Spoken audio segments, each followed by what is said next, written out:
সুপ্রভাত, সুপ্রভাত। কেমন আছেন বন্ধুরা? আশা করি ভালো আছেন, সুস্থ আছেন। আমিও ওই ভালোই বলতে গেলে।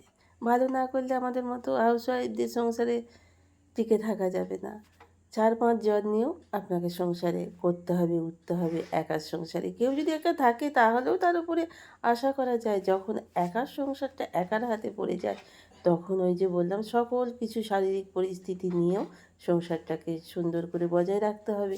যেহেতু আপনার সংসার, আপনার ভালোবাসার সংসার, সবাইকে ভালোবেসে কারুর মানে কি বলুন তো, কারুর কোনো কিছুকে অবহেলা করা যাবে না। এ বলবে এর চাই ওটা, ওর চাই ওটা, একে এর করতে হবে ওর এই রকম, ওর করতে হবে ওই রকম, এইভাবে আমাদের চলতে হয়।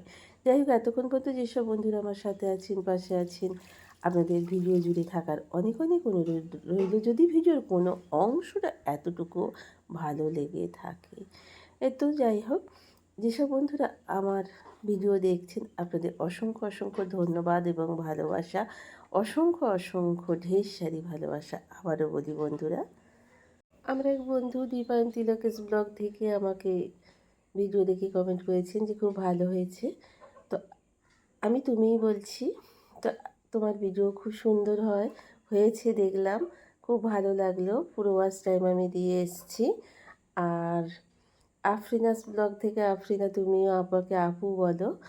আর সিমো লাইফস্টাইল ব্লগ থেকেও সিমো, তুমি আমাকে আমার ভিডিও দেখো। তোমাকে অনেক অনেক ভালোবাসা এবং অনেক অনেক আদর বাবু। আপনাদের সঙ্গে গল্প করতে করতে গ্যাস ট্যাস মোছা হয়ে গেল। ওদিকে এদিকে বাসন কোসন নামিয়ে দিয়ে এসে টেবিলটা মুছে নিলাম। তারপরে জামা কাপড় নিয়ে এবার বাথরুমে কাচার জন্য দিয়ে এসে এদিকে রান্নাঘরে চলে এলাম।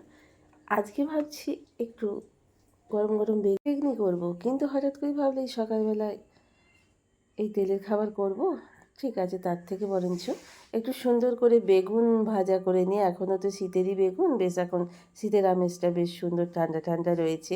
এই বৃষ্টি চারিদিকে হয়ে যাওয়ার ফলে ২ দিন ৩ দিন পর পর যে বৃষ্টি হলো, সেই বৃষ্টির ফলে বেশ ঠান্ডা, আবার বেশ ওয়েদারটা সুন্দর মিষ্টি লাগছে। তারপরে এখানে চলে এলাম, বেগুনটা ভেজে নিলাম ওই তেলেতেই, একটুখানি জিরে ফোড়ন দিয়ে দিলাম এবং ব্রকলি, ক্যাপসিকাম, গাজর, বিনস, কচু, আলু সব কিছু দিয়ে বড়িটা ভেজে নিয়েছি। দিয়ে আজ ভাবছি আজকেও একটুখানি ঝোল করব। সব জিনিসই যখন ঝোলে রয়েছে তখন, আর এই ব্রকলি খাওয়া তো ভীষণই ভালো, আপনাদের বলেছি হার্টের পক্ষে খুবই উপযোগী, খাওয়া খুব ভালো। তো সবাই যে যার মতো বেরিয়ে যাওয়ার পরই আমি এবার চলে এলাম ঝাঁটপালা দেওয়ার জন্য। তো সরিয়ে নড়িয়ে ঘর দুয়ার ঝাঁটপালা দিতে দিতে অনেকটাই দেরি হয়ে যায়। এখানে কিছু জিনিস, ওখানে ছেলে মেয়ে বাড়িতে থাকলে যেমন হয় আর কি। আমার মেয়ের বয়সী যেসব বাড়িতে মেয়ে আছে বা ছেলে আছে, তারা তো জানেনই কী অবস্থা পরিস্থিতি ঘর দুয়ারে হয়। তারা যখন স্কুল কলেজ যায় বা অফিস যায়, কেউ ভাবে ঘর দুয়ার কী পরিস্থিতি করে রেখে দিয়ে যায়, ফেলে দিয়ে তারা নিশ্চিন্তিতে চলে যায় বন্ধুরা।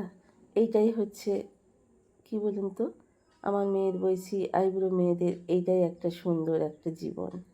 তারপরেই সেই জীবনই মা বাবার কাছে থাকার এই জীবনটাই যে কোথা দিয়ে বয়ে যায়। বাড়িতে গিয়ে ব্যাগ ছুঁড়ে ফেলে দেওয়া, জলের বোতল বিছানায় ফেলে দেওয়া, সাজগোজ বিছানার মধ্যে ফেলে দিয়ে আসা, জামা কাপড়টা আয়রন করে দেবে মা বলে ছুটতে ছুটতে অফিস, কলেজ, স্কুল চলে যাওয়া, তারপরে খাবার থালায় ডাইনিংয়ে পড়ে থাকা, এসবগুলো মায়ের বাড়িতেই সম্ভব হয়, পসিবল হয়। কিন্তু আমাদের মতো হাউসওয়াইফরা, তারপরে সেই মেয়েরাই একদিন শ্বশুরবাড়িতে এসে তাদের এক মুঠো ভাত দেবার কেউ থাকে না। এই চিরন্তন নীতি চলে আসছে, চলে আসবে, এইরকমই হয়। আমাদের আগে যারা শাশুড়ি মা হয়েছে তাদেরও শাশুড়ি ছিল, কেন তারা ভুলে যান যে এগুলো আমরাও ভোগ করেছি, পরবর্তী প্রজন্মকে এটা ভোগ করতে দেব না। এই কথাটা কিন্তু আমাদের আজ পর্যন্ত কেউ ভাবলো না, বুঝলো না। তারাও সেই একই কাজ করতে থাকে। হয়তো আমরাও ছেলের বউ এলে ওই একই ধরনের করতে থাকবো। ওই মানে বাচ্চুবাবু বলেন, সব শাশুড়িই লুকিয়ে থাকে নতুন বধূর অন্তরে। তো হয়তো সেই কথাটাই হয়তো প্রযোজ্য।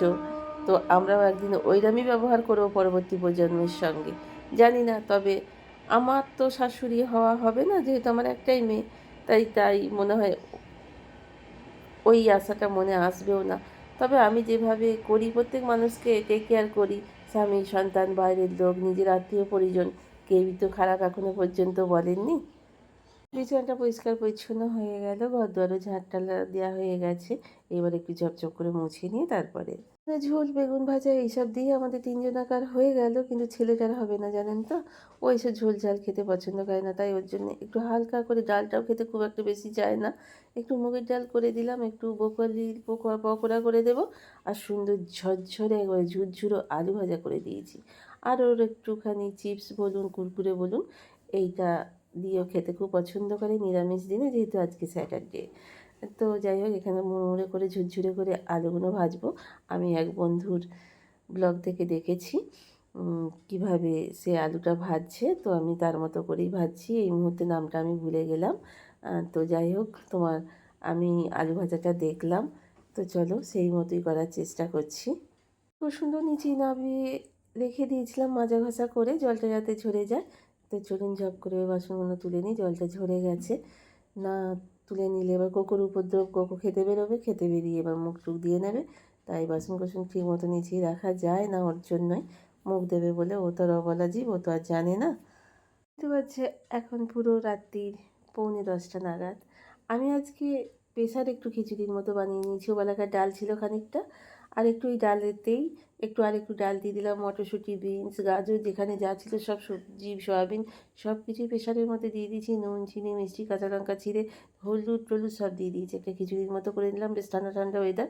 আর ঘরে বেশ কিছু পাঁপড় ছিল, এই পাঁপড় কটাকে ভেজে নিয়েছি। আজকের ডিনারে এইটাই বাচ্চুবাবুর আর আমার মেনু। কারণ ছেলেটা মেয়েটা দুজনেরই বিয়েবাড়ি আছে। তো ওরা চলে গেছে বিয়েবাড়ি, বাবি অফিস থেকে চলে গেছে, ছেলেটাও বাড়ি থেকে চলে গেল। তো চলুন এবার একটু জুড়োতে দিয়েছি। জানেন তো, গরম খিচুড়ি খুব একটা খাওয়া উচিত নয়, বিশেষ করে গ্রীষ্মকালে জুড়িয়ে নিয়ে খাওয়া উচিত, নাহলে একদম মানে কী বলুন তো, হার্টফেল করার মতো অবস্থা হয়। সেদিন আশ্রমে গিয়ে মনে করলাম, রাস্তায় বেরিয়ে যে এইবার আমি দেহত্যাগ করবো, স্বামী সন্তানের সঙ্গে আর বোধহয় আমার শেষ দেখাটা হলো না।